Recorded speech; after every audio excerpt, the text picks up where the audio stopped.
There are certain doctrines in the Constitution of India that, as law students, we must definitely know.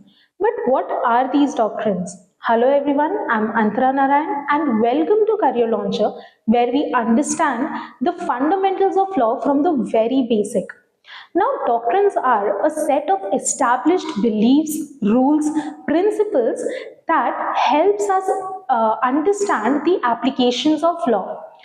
These doctrines come from either legal proceedings or from judicial precedents that help the courts in decision making and also the ongoing evolution of law. अब जब हम doctrines की बात करते हैं तो सबसे important doctrine जो हमारे दिमाग में आता है वो है doctrine of severability, eclipse and waiver. ये होता क्या है? अब इन डॉक्ट्रिन्स को समझने के लिए थोड़ा सा फंडामेंटल राइट्स को समझना जरूरी है। फंडामेंटल राइट्स क्या होते हैं? These are the basic rights that are given to every citizen of the country. अब ये फंडामेंटल राइट्स का काम ही यही होता है कि जो स्टेट की आर्बिट्ररी इन्वॉल्वमेंट है वो सिटीजन्स के फ्रीडम और राइट्स के साथ क्लैश ना करे, ये चेक करना फंडामेंटल राइट्स का काम होता है कि किस तरह से किसी भी स्टेट के पावर किसी सिटीजन के राइट्स को वायलेट ना करे। फंडामेंटल राइट्स एग्जिस्टेंस में कैसे आए? So when the Constitution of India was enforced, that is 26th January 1950, उसी दिन से फंडामेंटल राइट्स को हमने एग्जिस्टेंस में लेकर के हम आए। Now these are so important, इसका इम्पोर्टेंस आप इस पॉइंट से समझ सकते हो कि सिर्फ फंडामेंटल राइट्स को डिस्कस करने के लिए हमारे कॉन्स्टिट्यूएंट असेंबली को 38 डेज लगे थे। 38 डेज के डिस्कशन के बाद उन्होंने पॉइंटर्स निकाले कि कौन से पॉइंट्स हमारे फंडामेंटल राइट्स का पार्ट होने चाहिए। हमारे फंडामेंटल राइट्स जो है वो article 12 of the constitution of India से लेके 35 आर्टिकल तक जाते हैं। अब ये 12 से 35 में बहुत सारी बातें कहते हैं, जिसमें से आज हमारा मेन फोकस रहेगा आर्टिकल 13 पे। आर्टिकल 13 पे भी specifically the doctrines that are provided under the article. अब ये फंडामेंटल राइट्स एग्जिस्टेंस में कब आए? From the day when the constitution was enforced, मतलब 26 जनवरी 1950 को ही फंडामेंटल राइट्स को भी एग्जिस्टेंस में लाया गया था। हाँ, there were certain laws before the existence of constitution, but वो फंडामेंटल राइट्स नहीं थे। फंडामेंटल राइट्स 26 जनवरी 1950 को ही एग्जिस्टेंस में लाया।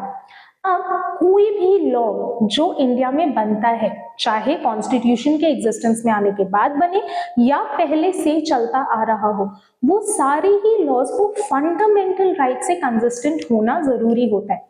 But what if a law is inconsistent with the fundamental rights? तो इसके बारे में बात करता है article 13 of the constitution that talks about laws that are inconsistent with the fundamental rights of the constitution.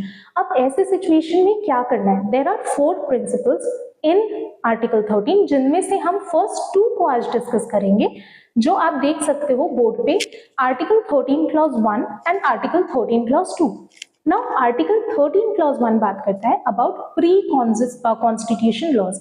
इसका मतलब क्या होता है? Any law that was enforced before the constitution of India came into existence, मतलब कोई भी ऐसे laws जो फोर्स में थे बिफोर 26 जनवरी 1950। अब ऐसे लॉज में अगर कोई भी ऐसा पार्ट आता है, कोई भी ऐसा प्रोविजन आता है जो फंडामेंटल राइट्स के अगेंस्ट जा रहा हो, जो फंडामेंटल राइट्स को वायलेट कर रहा हो, क्या हम उनको चेंज कर सकते हैं? क्या होगा वैसे सिचुएशन में? तो हमारा लॉ ये कहता है कि any law that is inconsistent with the fundamental rights becomes void. अब प्री कॉन्स्टिट्यूशन लॉज में 2 डॉक्ट्रिन्स हम पढ़ते हैं, doctrine of severability and doctrine of eclipse.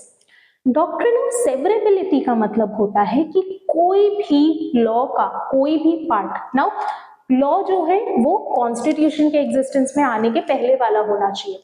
सो किसी भी लॉ का कोई भी प्रोविजन अगर फंडामेंटल राइट्स को वायलेट कर रहा है तो वो वॉइड होगा। अब क्या इसका ये मतलब है कि पूरे के पूरे लॉ को ही हम वायलेट कर दें, वॉइड बोल देंगे? No, just the provision that violates the fundamental right becomes void. So basically doctrine of severability का मतलब होता है सेपरेट करना, फिल्टर आउट करना, सारी ही प्रोविजंस को एक फिल्टर में डालते हैं, जो भी उस फिल्टर को पार करके बाहर निकल सके वो लॉज वैलिड हो जाएंगे और जो भी फिल्टर को पार ना कर पाए वो वॉइड हो जाएंगे। अब इसमें एक केस है AK गोपालन वर्सेस स्टेट ऑफ मद्रास। इस केस में बेसिकली प्रिवेंटिव डिटेंशन एक्ट के सेक्शन 14 को चैलेंज किया गया था।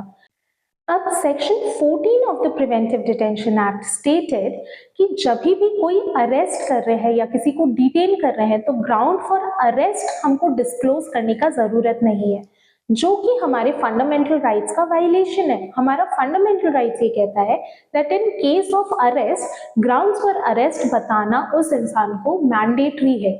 सेक्शन 14 उसको वायलेट कर रहा था, तो डॉक्ट्रिन ऑफ सेवरेबिलिटी ने सेक्शन 14 ऑफ द एक्ट को वॉइड कर दिया। अब क्या पूरा प्रिवेंटिव डिटेंशन एक्ट ही इनवैलिड हो गया? नहीं, बट सेक्शन 14 को सेपरेट करके हटा दिया कि ये फंडामेंटल राइट्स के अगेंस्ट है, इसको हम साइड में रखते हैं, इसको हम अभी यूज नहीं करेंगे, ये ऑपरेट नहीं होगा। अब आता है बारी डॉक्ट्रिन ऑफ इक्लिप्स का। डॉक्ट्रिन ऑफ इक्लिप्स ये कहता है कि कोई भी प्रोविजन ऑफ द लॉ जिसको हमने अभी for the reasons of being inconsistent with the fundamental rights अभी हमने invalidate किया है या void किया है, उसको हम shadow में रखेंगे। eclipse का मतलब जानते हो ना, solar eclipse, lunar eclipse होता है। क्या हो रहा है, अगर solar eclipse होता है तो अर्थ और सन के बीच में मून आ जाता है। क्या इसका ये मतलब है कि सन का एग्जिस्टेंस ही खत्म हो गया? क्या अब सन के जो रेज हैं वो अर्थ तक कभी नहीं आएंगे? नहीं, ऐसा नहीं है। कुछ टाइम के लिए इक्लिप्स रहता है, जितने पार्ट को मून ने कवर कर दिया है उतना पार्ट हमको नहीं दिखता, but after a certain point of time moon वहां से हटता है और सन रेज वापस से पहले की तरह हमारे पास आने लगते हैं। सिमिलरली डॉक्ट्रिन ऑफ इक्लिप्स भी ये कहता है कि कोई ऐसा प्रोविजन है जो फंडामेंटल राइट्स के अगेंस्ट जा रहा है तो हम उसको शैडो कर देते हैं, उसको हाइड कर देते हैं, वो स्लीपिंग एक्ट हो जाएगा या स्लीपिंग प्रोविजन हो जाएगा, it will not be dead, और as soon as it becomes consistent with the fundamental rights हम वापस उसको ऑपरेशन में ला सकते हैं। इसके लिए केस है Bhikaji versus state of MP।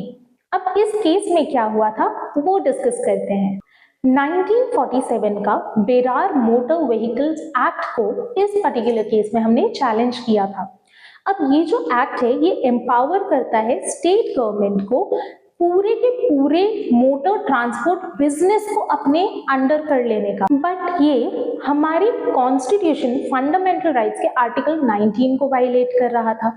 इसीलिए डॉक्ट्रिन ऑफ इक्लिप्स यूज करके सबसे पहले तो हमने उस particular provision of the act को अलग किया, सेपरेट किया और डॉक्ट्रिन ऑफ इक्लिप्स को यूज करके उसको स्लीपिंग डिक्लेयर कर दिया।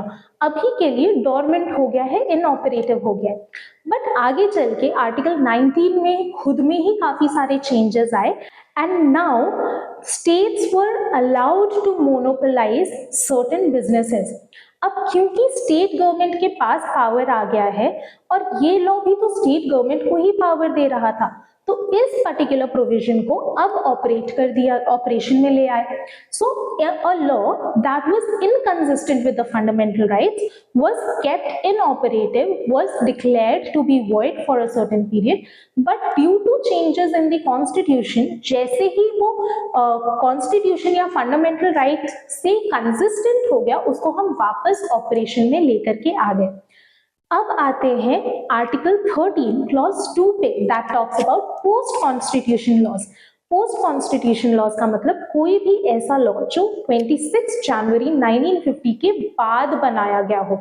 So the state is prohibited from making any law that violets the fundamental rights. कोई भी ऐसा law that is inconsistent with the fundamental rights, ऐसे लॉज को लेजिस्लेचर बना ही नहीं सकता। पर व्हाट इफ किसी टाइम ऐसा कोई लॉ बन गया, तो यहाँ पे आता है डॉक्ट्रिन ऑफ वेवर, जिसका मतलब है कोई भी ऐसा लॉ जो हम 26 जनवरी 1950 के बाद बनाते हैं and that is inconsistent with the fundamental right, तो वैसे प्रोविजन, वैसे लॉज को हम वेव ऑफ कर देते हैं। इसमें केस है state of Gujarat versus Ambika mills. अब यहाँ पे क्या हुआ था, there were certain labour welfare funds जिनको हमने चैलेंज किया था। अब यहाँ पे अगर आप देखो, Ambika mills, the respondent is not a person, it is a company.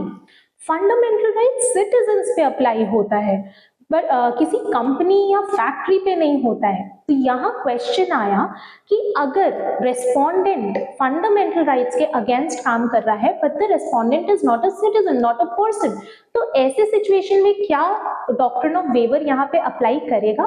तो सुप्रीम कोर्ट ने यहाँ पे बोला कि क्योंकि फंडामेंटल राइट्स नॉन ह्यूमंस पे, कॉरपोरेशंस पे, कंपनीज पे अप्लाई नहीं करता है, उनके राइट्स को प्रोटेक्ट नहीं करता है, इसीलिए these provisions of the law that are inconsistent with the fundamental rights will still remain operative। अगर फंडामेंटल राइट पर्सन्स के राइट्स को प्रोटेक्ट कर रहा है तो वायलेशन से बचाने का ड्यूटी या लाइबिलिटी भी तो पर्सन्स का ही होना चाहिए ना। नाउ इसका provision article 13 clause 3 and 4 will be discussed in the next video. If you have any queries, do comment below.